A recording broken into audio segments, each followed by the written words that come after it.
When Duck was sent to Edward's station, Diesel had to manage the yard alone. He was delighted his plan had worked, but his inexperience led to disorganized sidings and delayed trains.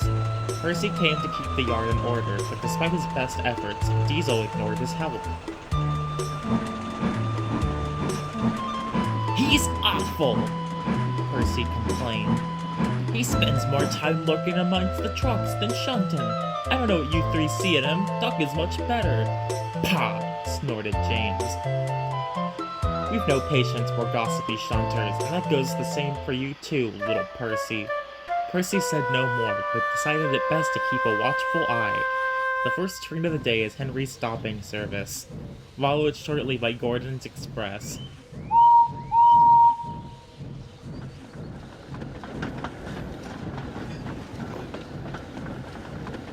One morning, Diesel put the coaches for these trains at the wrong platforms.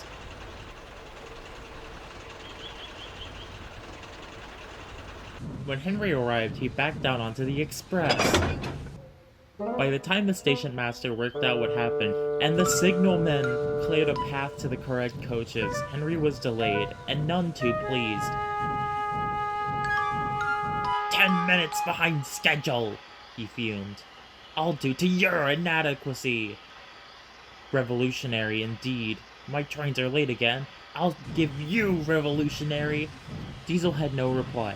He sulked angrily, thinking how to pay Henry out. By the next morning, Diesel had a scheme. He purposely put the coaches at the wrong platforms again. Percy, shunting nearby, was about to speak up when Henry arrived.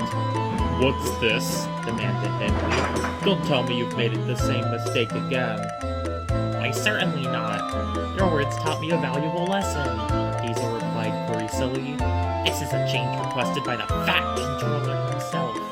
The way I heard it, you pull the express much better. Gordon is only suited for that kipper of yours now. It's your turn today, and perhaps forever." Diesel scuttled away, leaving Henry full of pride. When Gordon arrived, he was surprised to be coupled to the local. Percy tried to tell them what he'd seen, but Gordon and Henry argued so bitterly that no one paid attention. In the end, Gordon left with a very late local and a nasty disposition.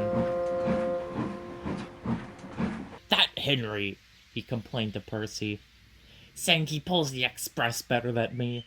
On what railway is that true? My passengers have never once complained. And to suggest I'll be pulling the flying kipper. Disgraceful. Where did he get such an idea?" "From Diesel. I tried to tell you earlier. You silly big engines," scowled Percy. "Diesel made you act horrid to Duck, and now you're being horrid to each other. Sit around and moan if you'd like, but I've had enough." Percy stormed away. Gordon was speechless.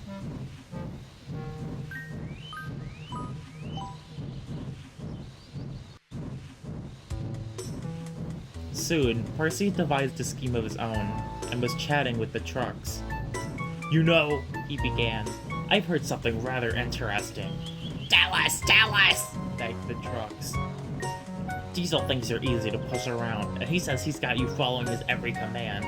The trucks were furious. "Someone should show him a thing or two," smiled Percy, and he scampered off. The trucks began plotting at once. Someone was gonna be them.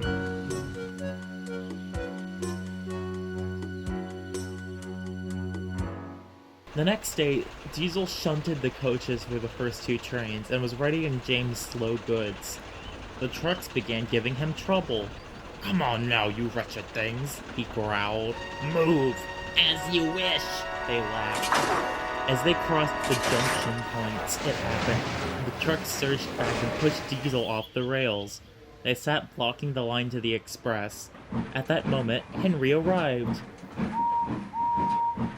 "What on earth are you doing? You're in the way of my express!" Sir Topham Hatt came to see what the matter was. "Please be out with your local train, Henry. I'll attend to this mess." Henry was confused. "I thought you wanted me to take the express, sir?" "And where did you hear such a thing?" By the time Henry finished, Diesel was looking rather pale. "That will be all, Henry. Hurry along to your train. As for you," Sir Topham Hatt said, turning to Diesel, "I shall deal with you later." Before long, Percy and the cranes had Diesel back off the rails. He spent the rest of the day in the sheds.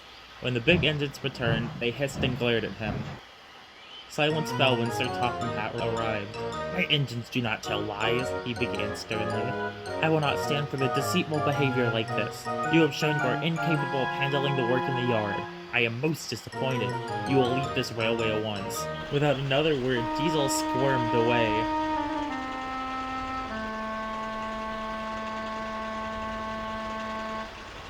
As for you three, Sir Topham Hatt continued, I hope you've learned a valuable lesson about trust and loyalty. I don't expect my engines to believe unfounded claims. At least one engine saw sense. Although I don't approve of your methods, Percy, he trailed off. Percy blushed. Sir, how did you? However, winked Sir Topham Hatt, so long as it remains an isolated incident, we shall say nothing more. Now, can I count on you to handle the shunting until Duck returns? Certainly, sir, peeped Percy, and he hurried off to tidy the yard. Sir Topham Hatt returned to his office just as the telephone rang. Yes? Come again. A barber shop. Gracious goodness me, I'll be there right away. But I'll say no more, or I shall spoil the next story.